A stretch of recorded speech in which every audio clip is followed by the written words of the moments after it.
6 years ago in Ireland, a secret mass grave for babies was discovered near a home for unmarried pregnant women, an institution run by Roman Catholic nuns.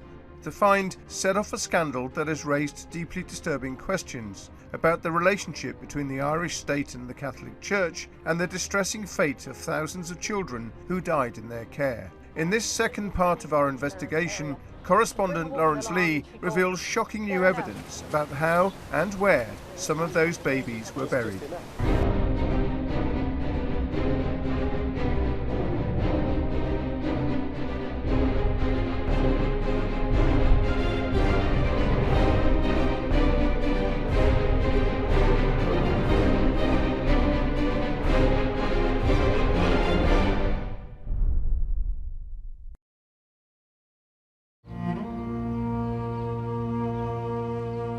Six years ago, it became clear that the bodies of hundreds of babies had been disposed of in an old sewage tank in the grounds of a Catholic home for unmarried mothers in Tuam, Ireland.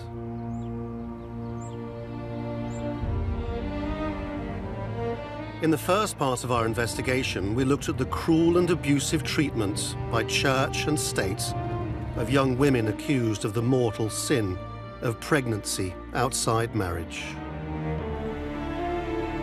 In this second part, we investigate the fate of their babies. The women were trash. They were society's throwaways. Why would you treat the children any better?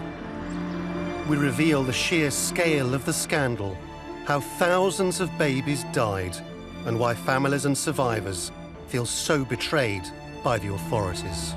Where do you turn in a system like this when church and state are colluding to keep the truth from coming out? And we present shocking, distressing new evidence about how and where the religious orders disposed of the bodies.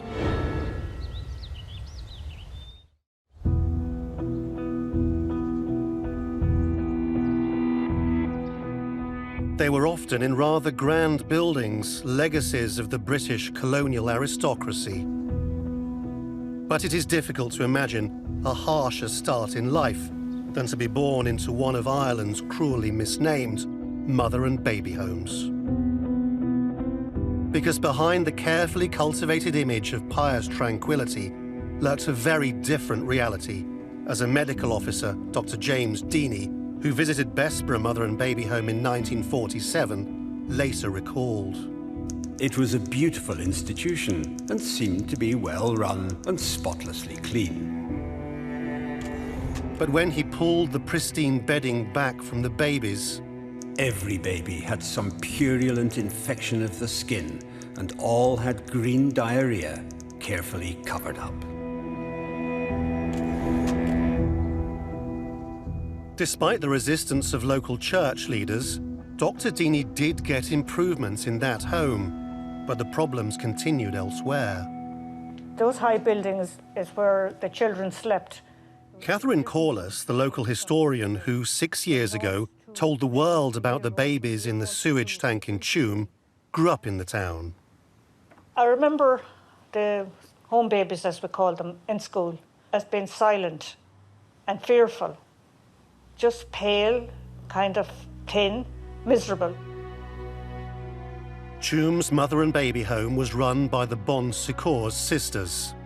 Someone who knew only too well what went on behind those dark walls was Julia Devaney. She lived there from 1926, when she was just 8, until it closed in 1961, and then recorded her experiences. It was a horrid place for children. They were always terribly small for their age. They were all pot-bellied, blown out straps of food. They never got proper food. There was no need for it. The sisters were well paid for those children. The state paid them 10 shillings per head, per child, per mother, back in the 1930s. The young women were expected to stay on for a year or more after the baby was born, labouring unpaid for the nuns in penance for their sin. The women were literally slave labour, so you're not paying out anything. And in the meantime, the government were paying for every woman and every child. Indeed, sometimes paying more than they should. This confidential memo reveals the BESSBOROUGH nuns would sometimes continue to claim government payments for mothers they'd actually discharged years before. And that wasn't the only money spinner. While poorer mothers paid penance in unpaid labour, richer girls could buy their way out for 4,000 or 5,000 euros in today's money. But even rich girls could not avoid the trauma of having their baby taken from them. The nuns soon saw another potential source of income there: adoptions. The babies were just another commodity. That's all we were to the church. They thought, right, this is a baby-making factory, I can make money out of this. That's where the greediness came in. TERESA Collins was born in Seanross Abbey, run by the Sisters of the Sacred Hearts, under its then Mother Superior, Sister Hildegard McNulty. The nuns were very cunning. The way they put it, and the way Sister Hildegard had put it, a donation was made. But the donation was £100. You were traded. Human life was traded. And so Shannon Airport, just 60 miles west of Seanross Abbey, found itself at the centre of an international trade in trafficked babies, mainly to the families of returning American servicemen. The church realised that babies in Ireland could be sold to America as guaranteed white babies. In order to put the babies up for adoption, the nuns would pressurise mothers into signing away their rights. And occasionally, it seems, they also resorted to forgery. I was talking to one particular mother who couldn't actually sign her name. All she could do was put down an X. And when she went to look at her adoption for her daughter in the adoption files, the signature was signed, her name, but not her signature. So we knew the falsified documents. But if you wanted to adopt a child, there was one criteria you needed to satisfy above all. The Catholic Church was afraid that Catholic babies would be adopted by Protestant couples and their souls would be lost to the Catholic Church. The true figure of trafficked babies may never be known. To this day, hundreds of those children may have no idea they are adopted.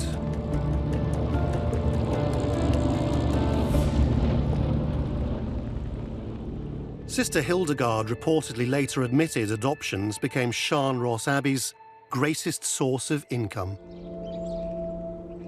One of those babies was Colleen Anderson, although in her case, Hildegard had a personal interest. My birth mom was 14 and she was raped. So she was sent to Seanross Abbey, where she had me. Sister Hildegard was in charge of all the adoptions. And she sent me to her niece in the States. I didn't realize till I got older that my adoptive mom was schizophrenic.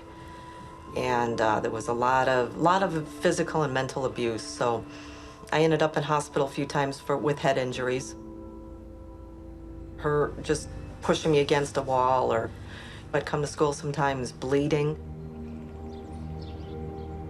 But I survived, and I wanted to be the opposite of how my adopted mom was. I never married, never had kids. I was always afraid that I would be like her. Those kids who escaped adoption faced an equally bleak future. Some were fostered out, often into abusive situations. Many others were sent to industrial schools, notoriously brutal places, run by religious orders. The hardest part for me is that I do not know where I belong. Yeah.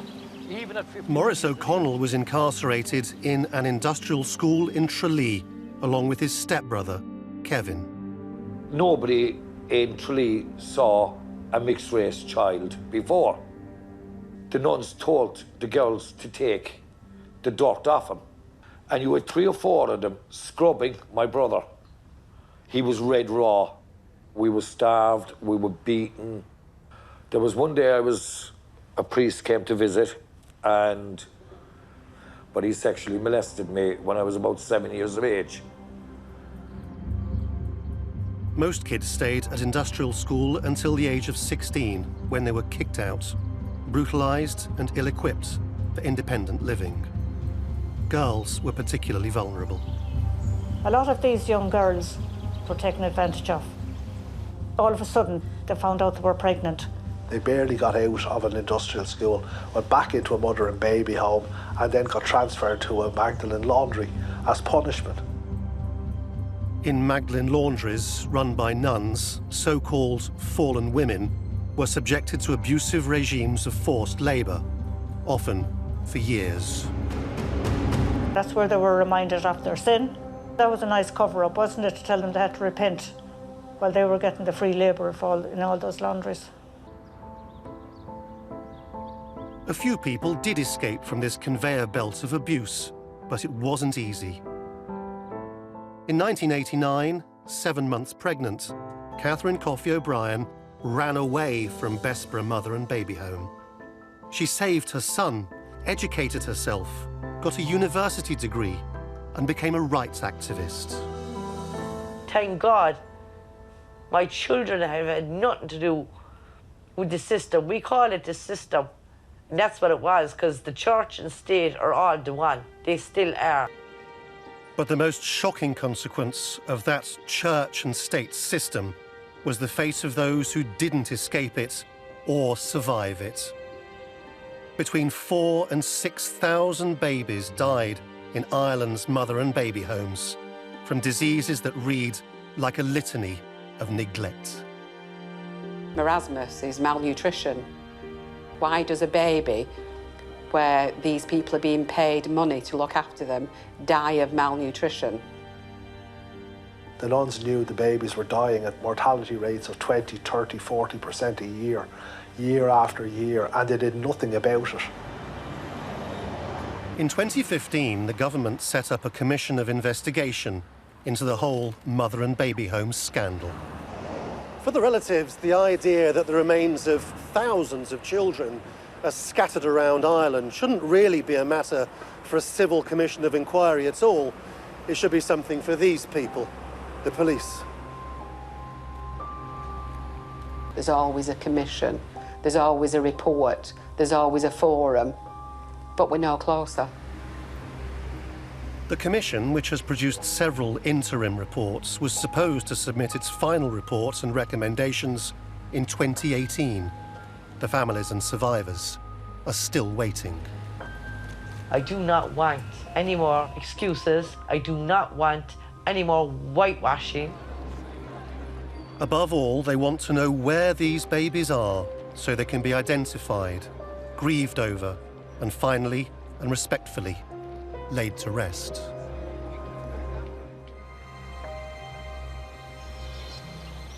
I was 18 when I started here. In the mid-80s, Michael Donovan was working as a gardener in the Sean Ross Abbey Mother and Baby Home when he was asked by the nuns to help landscape an overgrown area of scrub. It was just dirty weeds, rotten briars and stuff like that, so we were told to come down here and clean up. The tractor then drove down this way and turned over the sod, and I just noticed lots of small bones. That area, where Michael found the bones, is now a carefully tended child burial ground known as an angel's plot. But that plot is not all it seems. 9 years ago, the nuns admitted that 269 babies had died in Sean Ross, a number that could plausibly be buried in this plot. But it is now clear that over 1,000 babies died here. So where are they? This photograph was taken in 1974, not long after the nuns closed their home. But there is no obvious sign of the Angel's Plot, which the nuns now claim was a consecrated graveyard where they buried babies in individual coffins. However, we've established that the area above this hedge, which takes up the top third of the nuns' claimed Angel's Plot, actually contains a pit used by the nuns for the mass burial of unbaptized babies and stillborns.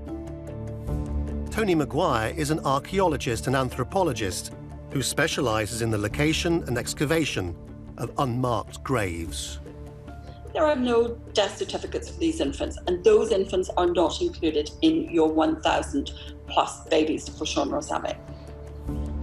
So, with that area unavailable for the 1,000 burials, it is even clearer the remaining area cannot be the true extent of the graveyard. The most probable scenario is that in reality, it extends either to a faintly visible pathway here on the 1974 picture, or right up to the walled garden here. And that is a cause of deep concern because of something else we have discovered. This plan, produced by Tipperary Town Council, was submitted to the Commission. A copy has found its way to us. It describes a sewage pipe installed in the late 90s, which runs from an inspection hatch here, directly beside the current Angels plot, to an inspection hatch here and beyond. But as we've established, that plan is wrong in several important respects. The inspection hatches are actually here and here, and between them, in a project apparently agreed between the nuns and the council, a sewage system has been constructed in land which may well contain child burials. Our investigation suggests that the system includes a settlement tank here, an overflow pipe here, and a sewage outlet pipe cutting through the probable burial grounds and emptying into another tank constructed within the current Angels plot.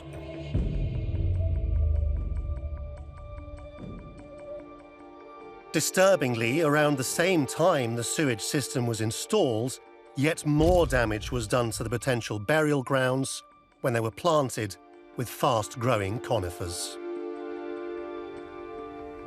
What they've done is they have not planted the trees over the area where the pipe has been laid. The roots obviously can damage the pipes. They do exactly the same things to any burials that may be included in that land as well. In early 2019, the Commission ordered a ground-penetrating radar survey of the plot, followed by test excavations. They've still not said what they found, but we can reveal the survey confirmed the existence of a tank within the Angels plot.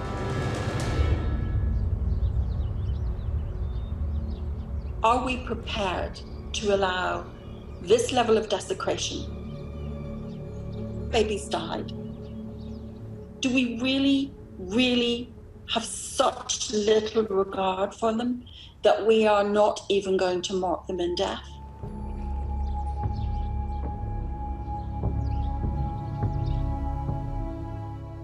Like Sean Ross Abbey, Bessborough Mother and Baby Home in Cork was run by the Sisters of the Sacred Hearts of Jesus and Mary, whose convent still overlooks the home. The home closed in the late 90s, but that cannot erase its awful past. As this confidential health service briefing notes, from 1934 to 1953, 1/4 of all babies died in their first 12 months of life. Over 900 babies died here, but only 64 graves are recorded, and families are desperate to know where the rest are buried. The nuns used to point to the area at the front of the folly that we called the Angels plot. It was a little semicircular area.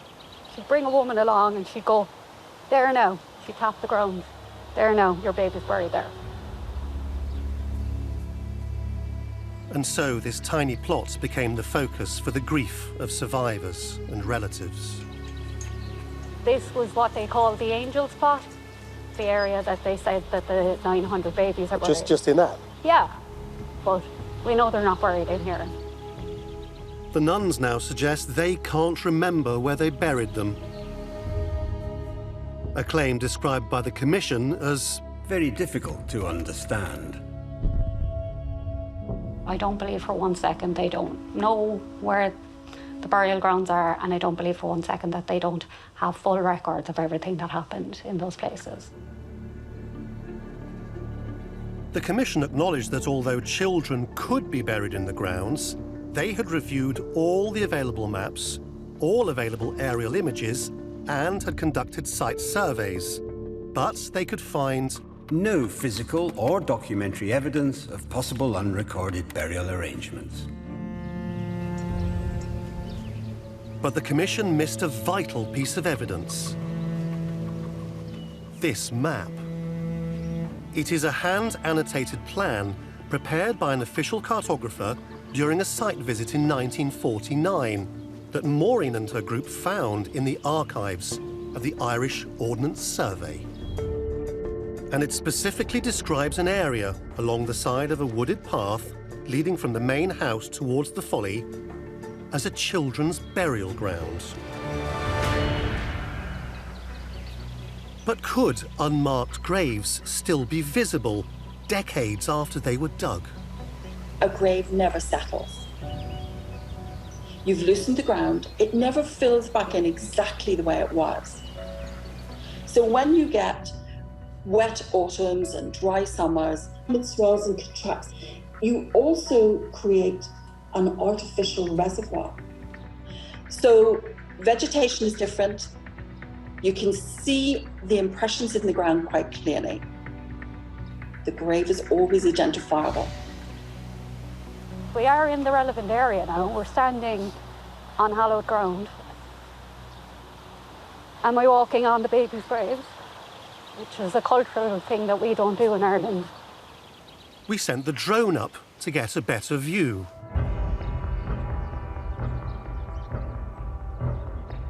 We could see a couple of old vegetable beds.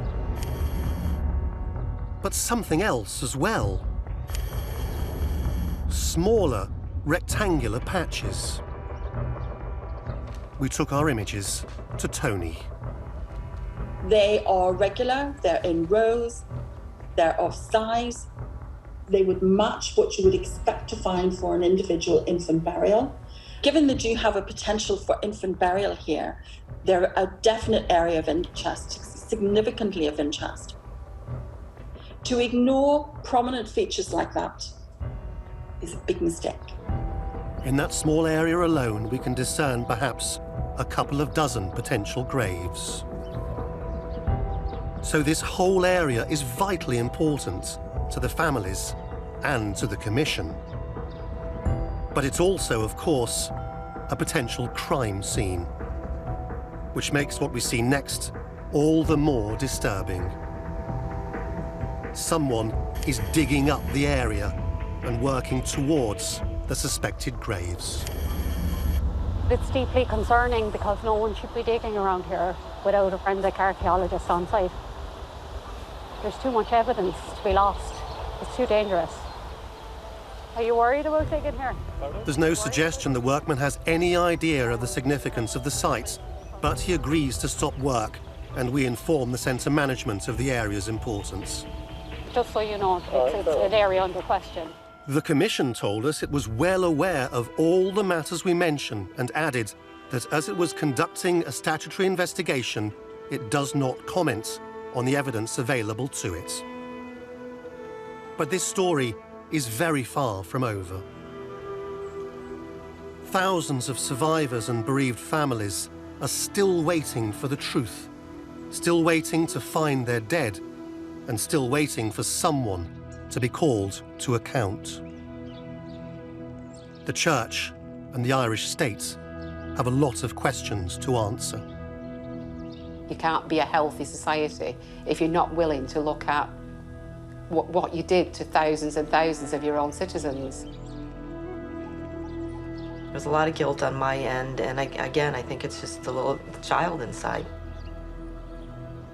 The adult knows that, no, it wasn't my fault, but the little child that either never grew up or never healed doesn't know that.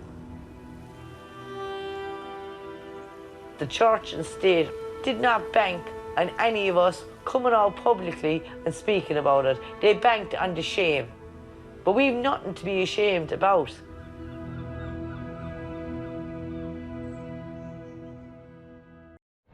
We asked the religious orders we've named in this film for a response to the issues we've raised. They declined to be interviewed. The Sisters of the Sacred Hearts said they were cooperating fully with the Commission of Investigation. In a statement, they added, "We provided a service for these women. We did not create the society which contributed to such exclusion and pain."